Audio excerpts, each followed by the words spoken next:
This show is called Mastering Business Growth because we are trying to master business growth. And we do that by speaking to people like yourself who've done very well in business. So please, in your own words, who are you and what do you do? Good morning. So I'm Lindsay Tulip and I'm Distribution Site Manager for the John Lewis Partnership. Love it. Great stuff. How did you get to this point? Where did it all start? Oh, my goodness. A long time ago. Don't look at the wrinkles. It's like a Star Wars intro. A long time ago. A long time. It was a long time ago. A long time ago in York. I'm allowed to say that. How did it start? It started probably career-wise from me just putting my hand up and saying, I can do that job. Simple as that. Yeah, simple as that. So I started at doing. I did. Start again. You can cut it out, can't you? Yeah. So I was probably going down more the educational route. So loved school, loved O levels, did A levels, university planned. Was going to be a school teacher. Which having had 2 children now, I think I'd have been absolutely useless at it. So probably just as well that I didn't go down that route in the end. Married young, had children quite young, didn't go to the university, much to the disappointment of my parents, I think. Had children young, went part-time, worked in retail.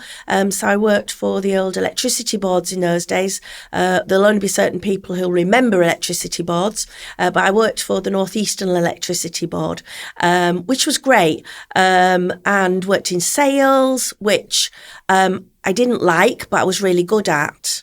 So that was a bit of a challenge. So my manager always wanted me on the sales floor selling. What I did do is find that I was really good at building rapport with people. So I think that was the start of my journey of being involved more with people, managing people, in that, in that arena. I used to build rapport with, I had customers that used to come back, used to bring me Christmas cards, cakes. I had one gentleman used to bring, worked at Rowntree's in the old factory days, and used to bring a huge bag of sweets every Wednesday afternoon. So all the staff used to wait for him to come in to see me with the bags of chocolates. So I started out in retail selling, moved more into an administrative and accounts position, children, and I think the turning point was probably getting divorced. So my daughter was about 8 and my son was 5, so quite young. Was working part-time, that was great, but really kind of found that I needed to up my game. And at that point, I was working still in the retail for the electricity board, and had to sort of increase hours. So it was more about going full time. Fortunately, where the store was, we had a distribution network at the back of it as part of it, and so I then just found that I was supporting that part of the business, getting involved. We did home delivery, we did stock replenishment to all of the superstores, and kind of got involved in helping out really, and did that for a little while. And actually that was probably the nicest time, and I'm probably allowed to say this and I have to say it, I worked with Ryan's mum at the time, and we still do say it was the best job that we ever had. Shout out, mum. Shout out to Yvonne. We had a great time. Was that still at Northern Electric? That was still at Northern Electric. Yeah, we used to have our own office. And our own little den. It was fantastic. During the 6-week holidays, I had my own little den at Northern Electric and my own office. And absolutely, I've got you talked about it then. I kind of assumed it was Northern Electric, but I remember again. Obviously, my dad was working, mum was working, so it was like, right, coming to work with me. I remember being sat on the shop floor, and I was basically like a demonstration for the N64 had just come out, and I was playing GoldenEye all day, and all these kids were coming. Oh, let's have a go. I was like, nah, I know the bosses, mate. This is my shop. Get off. This is my place. Absolutely. Because you were at school with my two, Adam and Lauren. Yeah, better shout out to them with Adam and Lauren. And so we used to take it. You and your mum used to. We used to take it in turns to who was picking them up from after school club. Normally 5 minutes before after school club closed. So I don't think they've got emotional scars from that time of being stood outside after school club, waiting for either me or Ryan's mum to pick them up. But yeah, Adam still remembers playing football in the warehouse. So I used to go for 6 o'clock in the morning to open up. So taking the kids up there with me, open up. Adam used to play football in the warehouse with the warehouse lads. Lauren used to, I think, pretend that she was running the place. And then I used to take them back to school and then back again to work. So yeah, it was fun times and times that I needed to do that. So I did that for a little while, and the manager who was running the distribution centre was promoted and was moving to another site.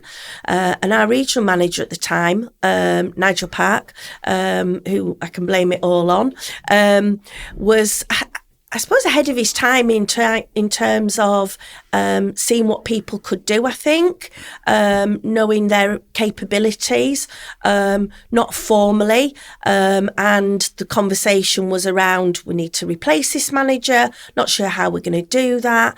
And I do not know to this day where it came from, but I just went, Nigel, I can do that job. And he went, yeah, I think you can. You can do it from Monday. That was the interview. That was it. That was it. Yeah. Forget about structured interviews. Just goes to show it is who you know. Yes. Or the impression that you made, showing what you could do. Yeah, I think so. Yeah, I think so. Does that tie in? So you mentioned how you were really good at sales, even though you didn't like it. Do you not think it's the same kind of thing? Like, sales is really just rapport building and knowing the right people and being like, hey, here's a solution to what you're struggling with. That's kind of it, right? I think so. Yes, I think so. I didn't at the time or realise that. But yeah, as you move on, I think it is about connecting with people, in terms of just, when we started out in sales, it was always about finding customers' needs. That was one of the points, was always about finding customers' needs. And I think to find that, you've got to build a bit of rapport, know a little bit about them. As I say, it was always about the same customers coming back and then asking. Even if I was on accounts, they would come in and somebody'd say, oh, Mr. So-and-so's here, he's asking for you. So I had to come off accounts to go and see Mr. So-and-so. And I assume you were still getting commission. No, well, it wasn't commission based, actually. Right. Yeah, we weren't commission based. No, we weren't. So it was like at that time. I think latterly, a lot of sales became sort of commission based, but no, we were all for sales targets for the site. I think when it changed, it became it was privatised. I don't know what year it was privatised, actually. So we moved from being electricity board to it became Northern Electric. So it was more a private entity. So of course commission came into it then, but I was far away from sales then. But yes, it was Nigel Park, and literally I just started on the Monday, and I think I spent at least the first year waiting for this big hand to literally come on the show and say, "Who do you think you are?" In terms of it. So I felt a bit like, I'm just pretending here. But you know what? I'll pretend and just get on with it. I need the money, and what have you. And it just kind of went from there, really. How did the mindset develop to sort of grasp it and be like, right, this is mine now. I'm going to take control of this and really figure out the ins and outs, the finer details, and make sure I do the best job possible. What was the mindset? I think it was the need. Right. I think for me, I'm quite, to that point, I was quite sort of laid back. I think I was probably lazy career-wise. I think having, I got married at 20. I have had my first child at 22. I mean, now I think anybody was crazy doing that, but sort of, at 22 and, setting up home, I sort of went part-time, which was a great mixture. So time with the kids and then time coming out to work. And I think I was just quite sort of laid back and lazy, really. I didn't have a long-term plan. I didn't think where this was going to go. And then I think it was that sort of that deciding factor of a sort of a divorce with young children that, you know, I needed to up my game and provide more. So I think that was my driving force. Subsequently, I found that I'm very competitive. That's what my driving force is now. So one of my key values is achievement. Okay. For my team, not just for myself. That makes me sound really. It's all about me. But for my team as well, is about achieving. What can we do? Can we push the boundaries? Can we do more? You know, and that nice taste of success as well. I've got to say it because my team repeat it all to me. And I always say first, seconds, nowhere, which in this current climate probably isn't quite the same now, but it's been that driving force for a long time. So in terms of KPIs and sort of things, I always, you know, first. I think subsequently, you know, business sometimes goes down more that route now of, you know, it's about taking part and being part of it, which it absolutely is. But first is first. Yeah, I like that. Yeah, it's a good mindset, that. Tell us a bit about the day-to-day then. What exactly is the job? Currently I run a distribution site for the John Lewis Partnership. I've done this role many a time. I'd moved away from that prior to that, and was more a general manager, doing some other things for businesses. And I found that I missed distribution, and the opportunity came up for a role in the John Lewis Partnership, which was, in a way, looked like it was stepping back a little bit to a role that I'd done previously and moved away from. But I was really keen to work for John Lewis. It's a brand that I've always looked up to, and one that looking outward, you know, outside inwards, ticked a lot of boxes for me, and about that rapport with people. So the partnership is a very different organisation. So we're a co-owned model. So all our employees are co-owners of the business, so we all have a share in the business. So it's a very different mindset, a very different way of working for a FTSE 100 company, which is where I left to join the partnership. So it was more about the business than the role. Obviously, got to make sure that the terms and conditions are favourable. I am about achievement, and it worked really well. So I was fortunate to be involved in a startup really for the partnership. So they were opening a new branch in Leeds, so a flagship store, and needed the distribution network to support that.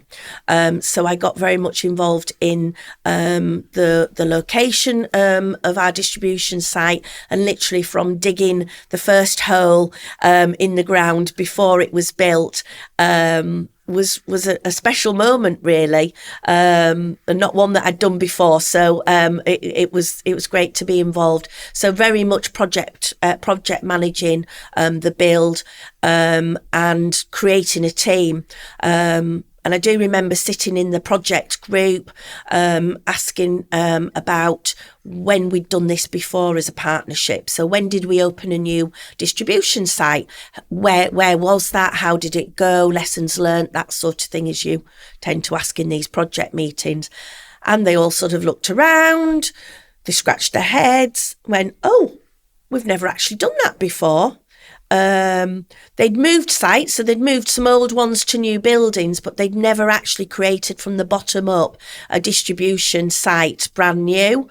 So that was interesting. So there was no blue paper to follow, which is fine. I don't mind going out on a limb, like putting your hand up and I'll do that job.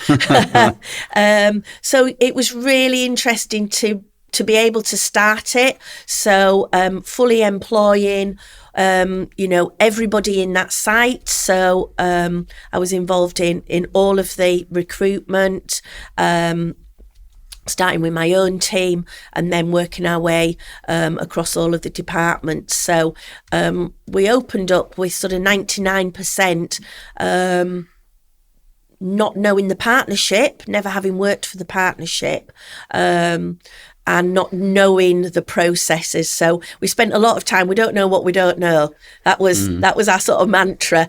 We just go along with it. Fortunately, there were lots of processes, lots of detailed operating processes. So they became our Bible. And I think after we'd first opened and sort of learned some things along the way, we actually became really well known for being very compliant to process. Because we only had the processes, whereas other sites would sort of, that's the process, we make it work for us, whereas we didn't have that. So that was quite interesting, but great to be involved from the go-get. So yeah, it's kind of my baby. So with, so again, my understanding and anybody listening, the John Lewis partnership, and you call it just John Lewis? Are they like a separate entity? So the partnership, John Lewis Partnership, that comprises of John Lewis stores. So the John Lewis Partnership comprises of stores and Waitrose. So combined becomes the John Lewis Partnership. So I work for the John Lewis brand. So that's in terms of specifically around home delivery. So our distribution site delivers to all of the customers within the sort of the wider Yorkshire area. So we deliver up to the northeast, so not quite Yorkshire.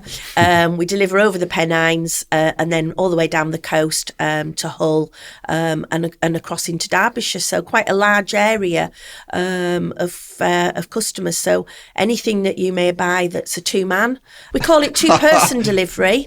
So furniture, electricals, and we also support the branch as well in click and collect items as well. So approximately just over 60,000 customers in a year that we deliver to, and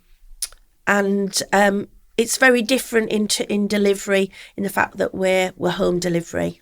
Which is a very different requirement and strategy to on the doorstep, carrier deliveries, Amazon, DPD, going into customers' homes is interesting. Yeah, I remember on my work experience, it wasn't like distribution, but I was, I can't remember what the company's called now. I was going to give you a little plug, but we'll edit it in if I remember. But it was basically they were fixing TVs and stuff.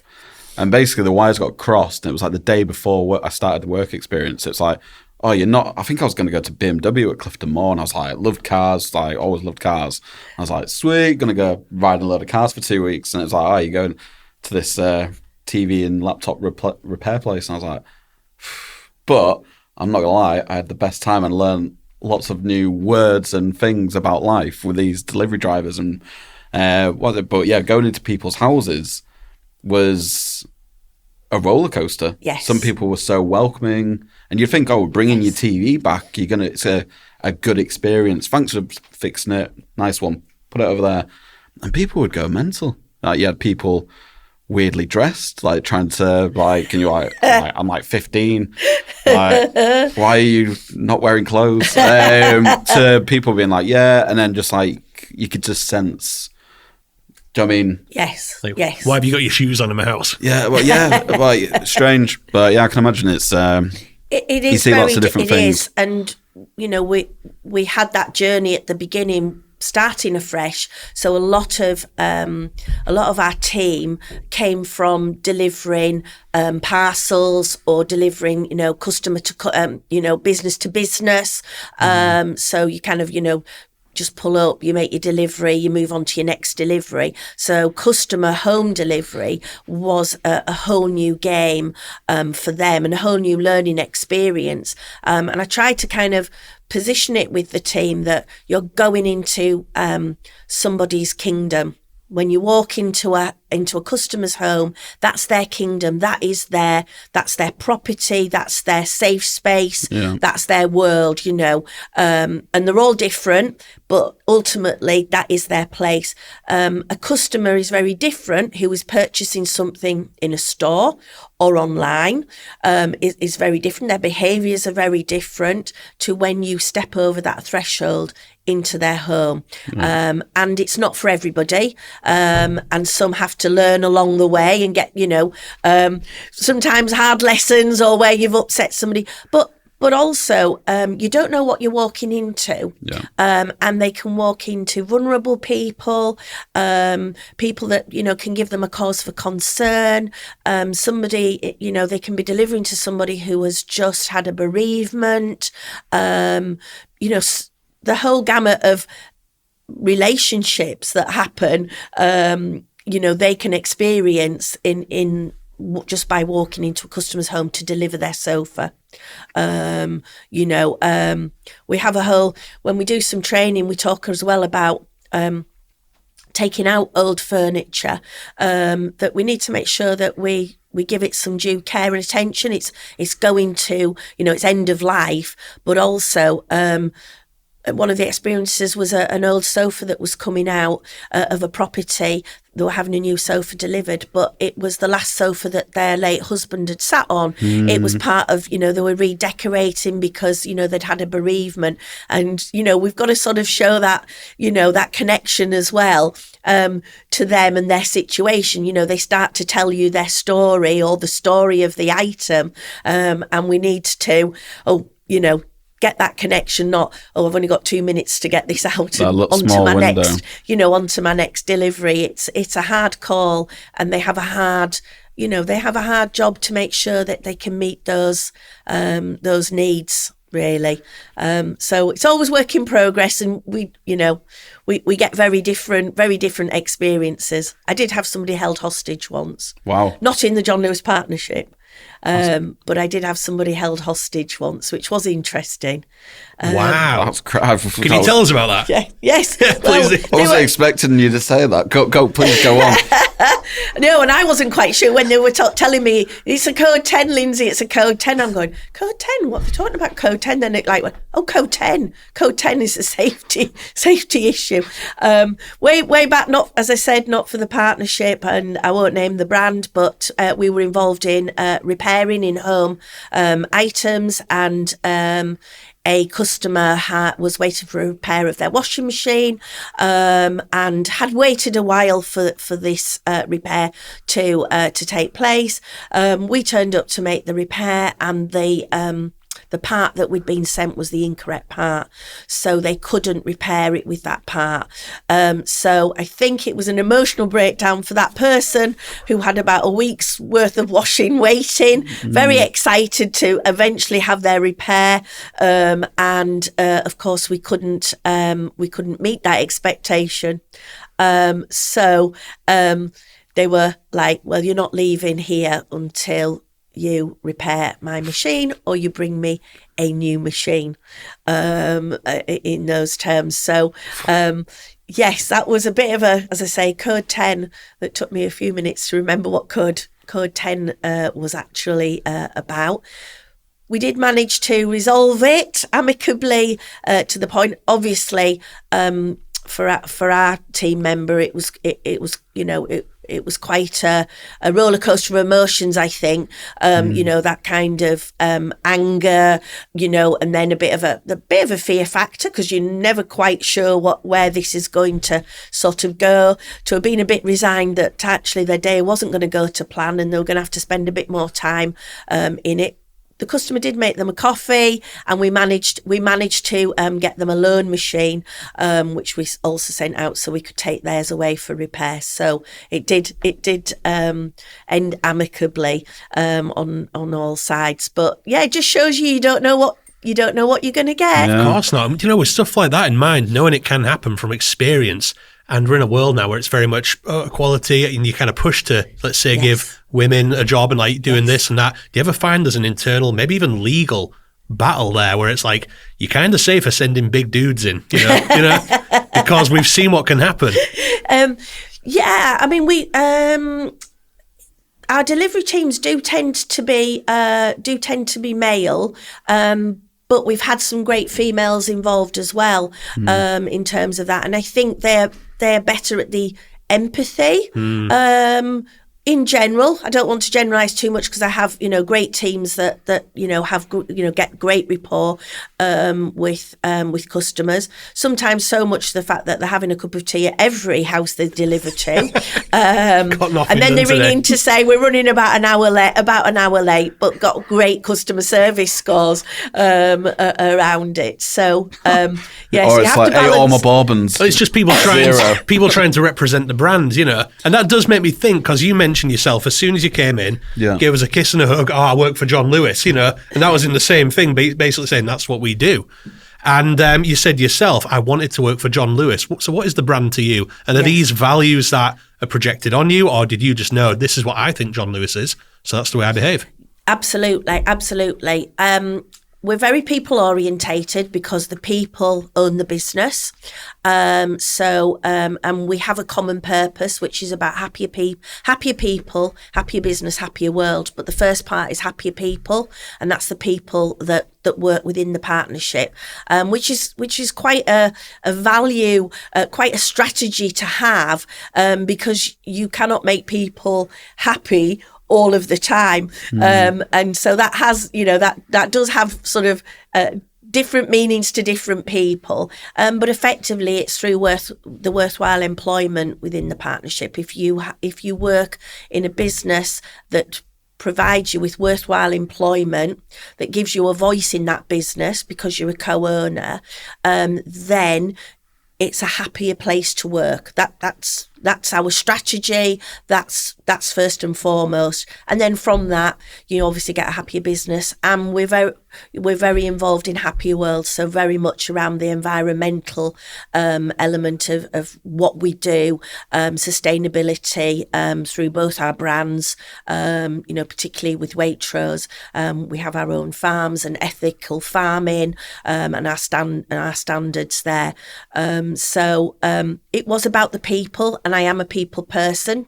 Took me a while to sort of really kind of put myself into that space, or realise that actually everything I do, the energy that I get, is about my connections with people. Really, that's not the van. I love a 7.5 ton van, but it's about the people that are in the van and the customers that we're delivering to. So. The people that work for me are my priority, and obviously the wider team. So the brand really, this co-ownership model, and what could that mean, was the attraction for me. And it's not disappointed in nearly 10 years that I've worked there. So 10 years means, just to context, and for anybody who works in the partnership will smile, so 10 years you are a newbie still. Right. So it is not uncommon for us to have partners that have 30 or 40 years service in there, so they do tend to stick around, so it can't be too bad. I was wondering about the measurable results of focusing on people, but I guess you answered it there. Yes, I have a manager who works for me, and he's done 38 years in the partnership. Wow. So through different roles, across retail and into distribution. So when you go to meetings, it used to be the first kind of question, the bit of the sort of the warm up would be, and how long have you worked for the partnership? Or when somebody would introduce themselves, they would say, hi, I'm John, I'm a partner, and I've worked here 35 years. So when you've only done the first year, it sort of looks a bit, I'm 1 year in. You're nearly into double figures there. So yes, I am. I'm quite excited to get the 10 year. And we get a badge. You get a badge. So, I was literally going to say. You get a badge, you get a 5 year, then you get a 10 year. So I akined it a little bit to being in the Girl Guides or the Scouts, but Girl Guides particularly used to have a lot of badges sort of on their sleeves. So you could actually have all of the badges if you've stayed there that long. And also great, although I knew I was never going to achieve that, if you work for the partnership for 25 years, you have a 6 months paid sabbatical. It's called long leave. Which was part of the constitution, the history of the partnership. And it was about an opportunity to recharge your batteries, go off and do some other things. You're getting paid, maybe see the world, lots of different things that people do within that long leave. I've just had a partner just return from long leave, and he went off and worked for charity for the most of the 6 months that he was away from us. Had a great time, and it's lovely to see them come back after 6 months and really with a renewed energy for the business that they work for. So that's a really sort of interesting part of the partnership, I suppose, your employment there, this sort of long leave opportunity. We also support charities, so Golden Jubilee Trust, so you can apply to the trust, and the partnership will pay for you to go and work in a charity. If it's something that you have a skill, maybe you're in IT, and you could help. I know somebody that went and worked, who was in IT and went and worked for the Heart Foundation, that were putting in a new computer system. So the partnership paid for them to support that charity, using the skills that they had in the workplace to support the wider world. And that's about that happier world. That's so nice. Yeah, it's the same thing as a brand, like you're a brand ambassador when you come, and I think it would probably work both ways, because say you went 6 months working for a charity, you bring all your skills and knowledge, but there's probably things within their process you go, you know what, I notice everybody's really happy when it comes to this, we could maybe implement that into our processes. But when you leave and hopefully you've had an impact with the charity, they go, that was amazing, John Lewis, and that word spreads. I mean, we had somebody in a couple of weeks ago and we were talking about brands and how they make you feel, and it was a question I was going to ask you before, but John Lewis, was that an experience like as simple as going purchasing something for a shop and you're like, I just love this, I want to be part of it? Or was it like a job description of culture that you saw? It was more about the culture. We have great products, and I love retail, and I love particularly shopping. So there was an element there. I'm not going to lie, that the partner discount was a little bit of an attraction strategy. Everybody gets good presents at Christmas from you, Lindsay. Yes, absolutely. But it was about the culture that I'd seen, I'd read about. I think, and it's a brand that people love and talk about warmly, and it has that positive, I suppose, to say that you work for them. There's a pride there as well of saying, oh yes, I work for John Lewis. I've never had a negative response to that, whereas I might have in previous brands that I've worked for, naming no names. I work for John Lewis. No, I think it does have there is a warmth, a feeling that people have about John Lewis. Whenever news or current affairs are talking about the state of the high street, what's happening in retail, John Lewis is one of those brands that they always refer back to in terms of how we're doing, what the sentiment is coming out from John Lewis about the state of the high street, challenges in retail. So it is an iconic brand. So it was a great opportunity to go and work for them. If you're a retailer, to have said that you've worked for John Lewis was a box to tick. And I'm happy to have ticked it. Oh, that's great. Do you know something I was thinking about? Going back to the whole people pleasing sort of thing, and just being people orientated. Oftentimes in the world, people give you every reason under the sun to not like them. Is this something you have to actively work towards and remind yourself? And no, be empathetic, or is it just something you have? Is it a gift? I'd like to think it's a gift. I'm not sure everybody who works for me would say that it was a gift. That's a really good question. I think I'm always interested in understanding people's story. So if they're having a challenging time or their behaviours give me a cause for concern, then I'm always interested to get beneath the skin of it with them. So have that one-to-one kind of what's going on, particularly if something's changed, for them. There's usually a reason that they are the way that they are. Life experiences that they bring to the workplace make you the person that you are, good and challenging. I'm not going to say bad, but challenging.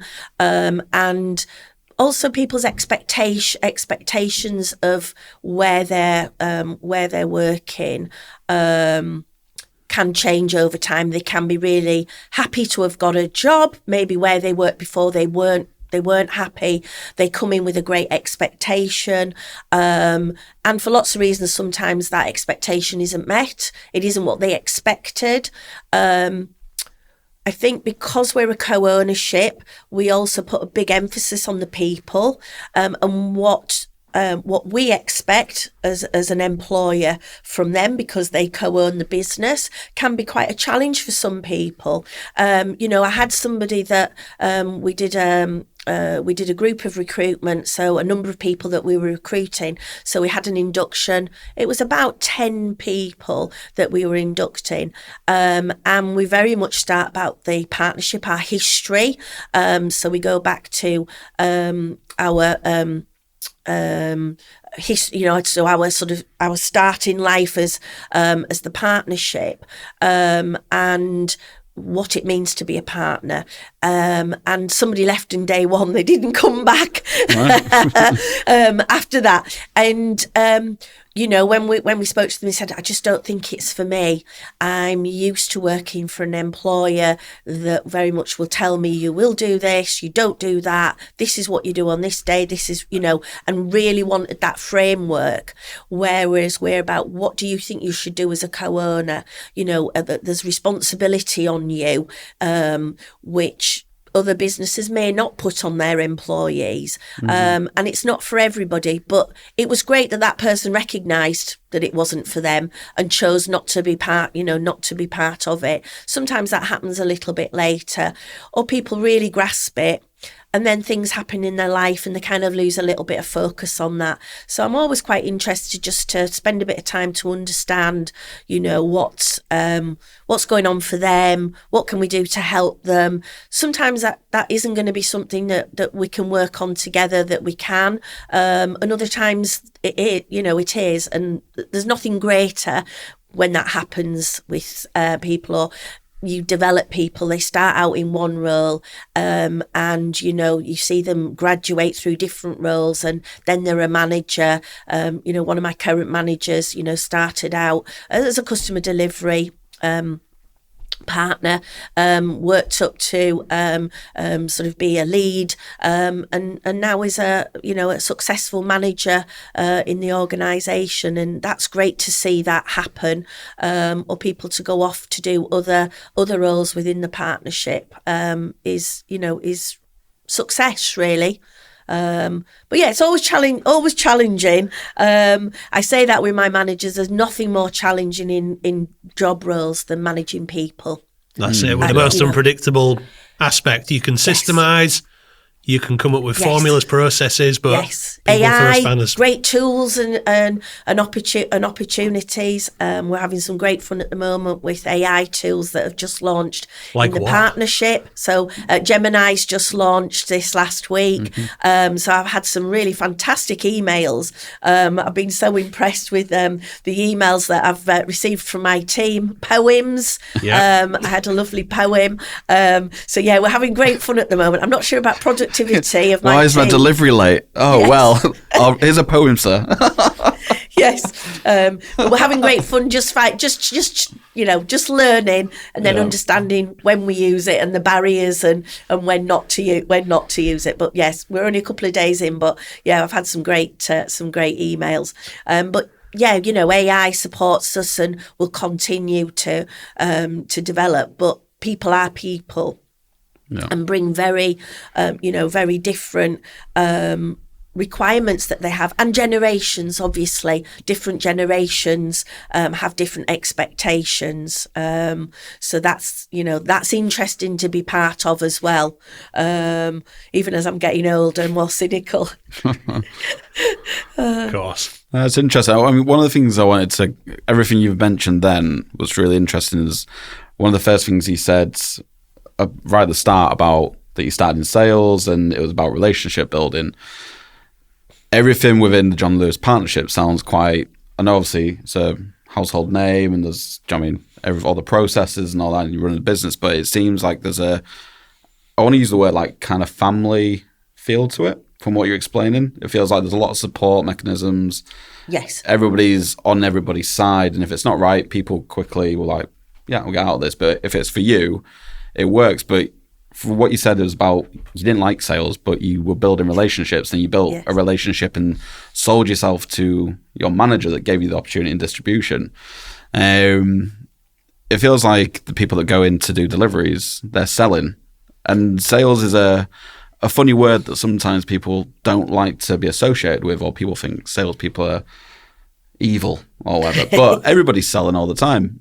John Lewis and as partnership are selling their experience and the service to everybody. And I think what you've implemented and being part of the setup speaks for itself as your experience. And it's just think that's great. Yeah, it is. I mean, yes, you're right. We're selling an experience through our branches, through online. Retail is an experience, isn't it? Good and bad, but we're selling that experience. And in the home, we sell that experience. The customer expects to see, excuse me, a John Lewis representative that represents the brand. Our vehicles represent the brand, so making sure that they're clean, that we drive safely and professionally, that we're dressed professionally. Yeah. So that it's a seamless connection to the brand. And when we're in a customer's home, absolutely, we are more than just delivering that product. We obviously do in-home installations, so we provide a whole range of installation services. So they can be in a customer's home for 90 minutes. Mm-hmm. That's a long time. And an opportunity to continue to build the brand. So that's what we're keen on. That's what we work on. We are a family, and I always relate that to my own family at the distribution site. I've always, wherever I've worked, I have a philosophy that my name is above the door. A little bit like I was selling spirits and alcohol in a pub, where they have their name above the door. But metaphorically and, to me visually, I almost see my name above the door. But actually everybody should see their name above the door when they walk in. But, we are a family. Families are great, aren't they? They can be, most of the time. Yes. Yeah, in small doses. Doses. So, they are, they're great. You have a connection. You can love to spend time with them. Then they can annoy you. And you're spending too much time with them and you need a little bit of space. You get a whole spectrum of emotions. Absolutely. You fall out, you make up. Yes, absolutely. And sort of, I have to navigate that, every day, as do we all in the building. But I think when push comes to shove, they do stick to, we stick together, and what have you. And there's a lot of loyalty there just within that group, which, is lovely. I'm making it sound really warm. It's not always warm. Yeah, you're in a warehouse. They're always cold. Yes. Yes. Oh, don't get me on about cold warehouses. We had a heating problem for a couple of weeks, so that was a bit of a challenge for the guys. That's me showing you around the studio this morning. You're like, oh, it's nice and warm in here. Actually, Yeah, the heating's not absolutely. upstairs. Yeah, I'm used to cold buildings. Although my office is nice and warm. So That's fair. Do you know, I was wondering, do you actually use LinkedIn much for the job? Because before we started shooting this, we were talking about it, and obviously you'd watched an episode we'd done where Michael had said, oh my God, LinkedIn is full of shit. Everyone's just lying. What's your experience there? Yeah, I've had a bit of a roller coaster. When I listened to that podcast, I was on sort of in agreement with Mike actually around some of it, where it's become very much more of a selling tool than I think it was a networking. It's a networking sort of opportunity. I liked his sort of analogy about everybody was smashing it and what have you. We put sort of positive stories on there. So I dip in and I dip out with it. Currently, part of just my own self-development, but also to support the business. I'm currently studying for the Chartered Institute of Personnel and Development. Which, going back to a kind of college environment, I never actually went to university. So going back into a college was a really strange, when I was worked out that it was 40 years since I'd actually last been in one, was a bit of a moment, especially when two really nice students who were attending the same course, I think, thought I was like their mother and took me under their wing and really looked after me, which was lovely. At least they don't think you were the teacher or something like maybe, that. Maybe. Start behaving themselves. Yes. That's nice. In terms of it. And I've actually engaged more with LinkedIn recently as part of that studying, because there are some very interesting articles on there around people professionals, how to manage people, the changing sort of requirements and legislation. So I found it actually quite interesting as part of the research that I'm doing currently. So I found actually LinkedIn being more useful for that than maybe I've been using sort of as networking opportunities. I did agree with Mike and the smashing it a bit. That's great. Yeah. You know what, something else you were talking about before we started shooting? The crying course. Tell us a bit about that. Oh, yes. Yeah, that was very interesting, and one that I kind of put off going. So, we have a lot of opportunity to develop. As I just mentioned, I'm studying for my CIPD, supported by the business. We have a lot of opportunity to develop ourselves as people and as managers. It was about authentic leadership. So we're really about bringing yourself to work and being more yourself than a persona that perhaps you've thought that you had to be successful. And creating a sort of a different person than actually who you are. Yeah. So it was around that. So it was more about authentic leadership, but it rapidly got known as the crying course. People talked about it. Oh, I've been on this course. Oh, it's very emotional. People, are really sort of sharing their emotions and things. And of course, some people like to do that, and other people find that really sort of, I don't want to share in that level in a workplace, or, I'm not that kind of person, and I'm not comfortable when people do that. So I think I'm a fairly emotional person, but don't tend to be in the workplace, maybe because that's kind of that role model, and, not showing emotions too much. Is probably old school, and probably from sort of my experiences of managers that I had in the past. Because I have to say, years and years ago, your manager was Mr. or Mrs. So-and-so. You never called them by their first name. Woe betide if you did. So that was my history. So I suppose there's pros and cons to it, and there's the risk of people maybe abusing it if you open that door to Share more. Yes, absolutely. So the crying course was around, and I put off going on the crying course. And then one of my team members was talking about going on the course, and rapidly we all talked about, oh, maybe we should sort of put ourselves into that arena. Let's sort of do it. Julie, off we go. I went with another one of my team, and we all sort of put our names down onto the courses. And it was interesting before the course because they asked you to get feedback from a friend or a family member, and for them to write a brief outline of what you are like, but you didn't see it. So they put it in an envelope, and I suppose the honesty bit was that you didn't open it and look at it, and I didn't. But that they put it in envelopes and that you didn't see it sort of straight away, and they didn't tell you what they'd put into those envelopes. Is that like a guaranteed thing to make you cry? I think what somebody close to you is like, ugh. Yes, absolutely. Yes, absolutely. Carry on, sorry. And it is really, the course was about stripping back. Who are you? Why are you, similar to what you're asking me today, really, that history of how did you get to be who you are today and doing the role that you're doing. So it was really about stripping back. What was it that, what was the driver? Was there an event, an episode or something like that? And some people had really quite upsetting experiences to share in that course.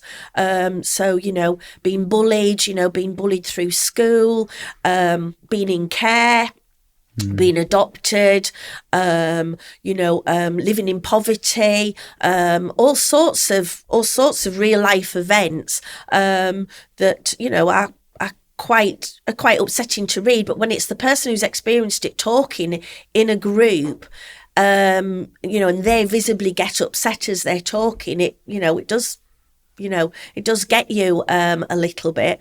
And I'm thinking, I don't really think I have got an event.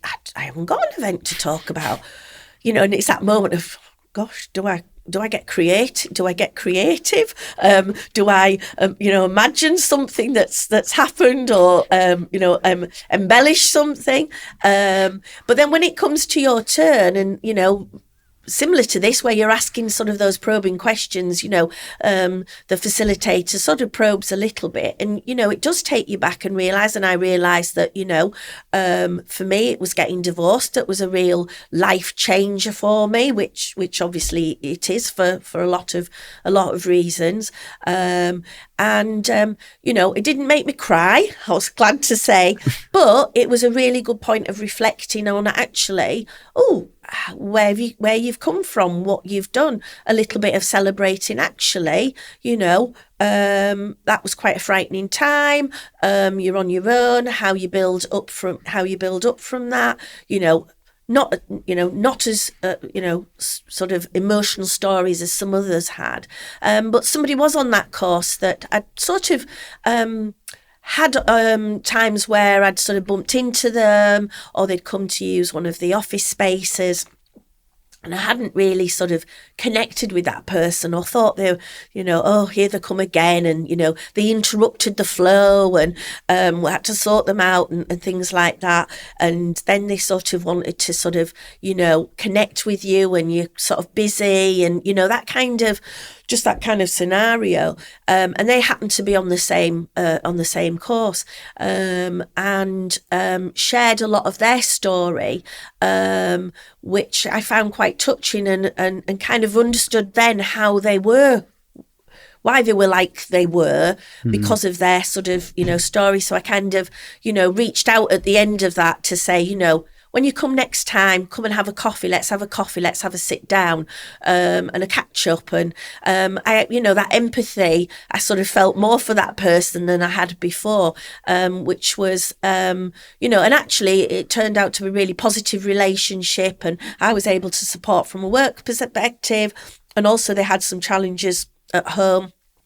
with a child that was neurodiverse and what that meant, and I'd shared some other experiences that I'd had, and so actually we've built up a good working relationship, but a connection outside of that. So that was a surprise I wasn't expecting from the crying course in terms of it. But it also made you see that you should show some of who you are and share that much more than trying to put on a persona. And I think that's much more successful leadership to do that. So I'm trying hard, but I'm not crying.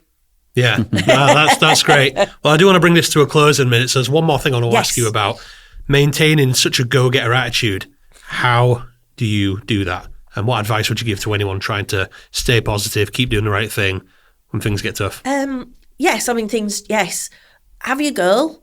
Know what you want and where you want to be, but be prepared that could slightly, go a different route to getting that.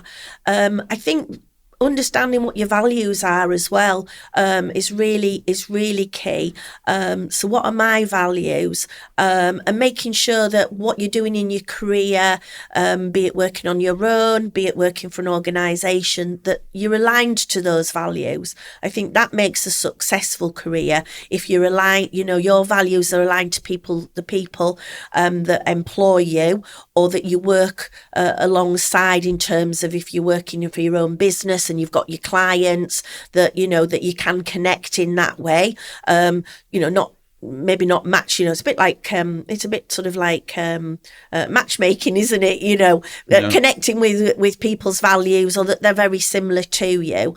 As I said, mine is very much around achieving for the team, for the organisation that I work for, and I'm very competitive internally.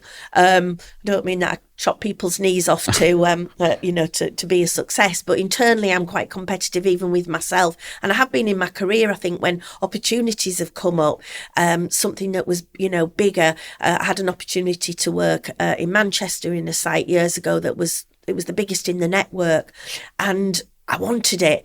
Then I realised that it was 180 miles a day round trip to actually do that role, and I did it for 2 years and moved on. And so that M62 was my favourite place. I couldn't tell you where I was on the M62. If anybody asked me where, rang me and said, whereabouts are you? Obviously on hands-free, safe at all times. But I would be like, I don't know, I'm on the M62, because I just sort of kind of got into mode and went for it.